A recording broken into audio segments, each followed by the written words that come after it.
Қоян мен тасбақа ертегісі. Ерте-ертеде жүйрік, тез жүретін қоян болыпты. Тіпті оның жүгіргені соншалықты, жел де оған ілесе алмайды екен. Бірақ ол өте мақтаншақ қоян болыпты.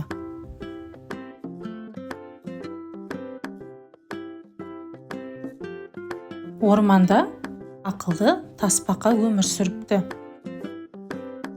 Ол ешқашан ешқайда асықпайды екен.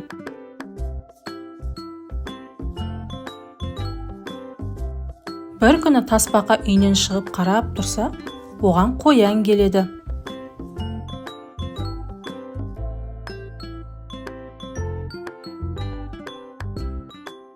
Тасбақа, сен мына жай жүрісіңмен ешқашан ешқайда үлгермейтін шығарсың деп күледі қоян. Сонда тасбақа, керек болса, мен барлық жерге үлгеріп бара аламын дейді.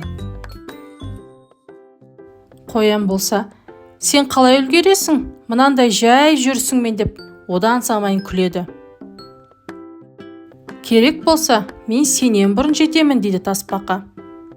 Қоян күліп тұрған жерден тоқтай қала, қалай сен менен бұрын тез жетесің деп таң қалады. Тасбақа ойланып тұрып, онда жарыс ұйымдастырайық, кім бірінші тез жететін көрейік дейді. Қоян қатты таң қалады. Жарайды, онда жарысайық деп келіседі. Аңдардың барлығы орманға жиналады. Аю болса олардың жарысатындарын хабарлайды.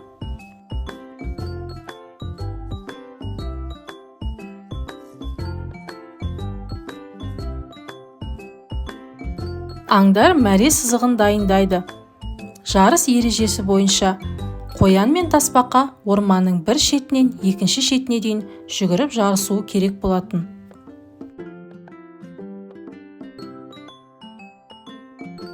Қоян өзіне қатты сенімді болатын.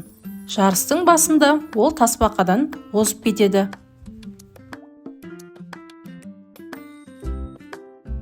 Қоян қатты жүгіріп келе жатып, бір кезде мен бәрібір алда келе жатырмын ғой, бір ұйықтап алайыншы деп ұйықтап қалады.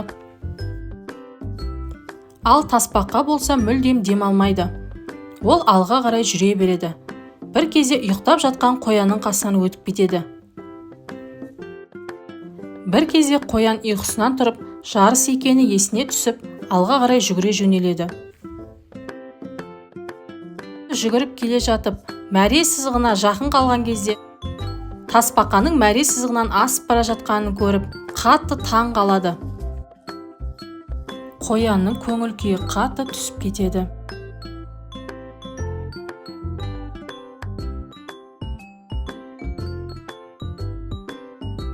Аңдар барлығы бірге жиналып, жеңімпазды марапаттайды.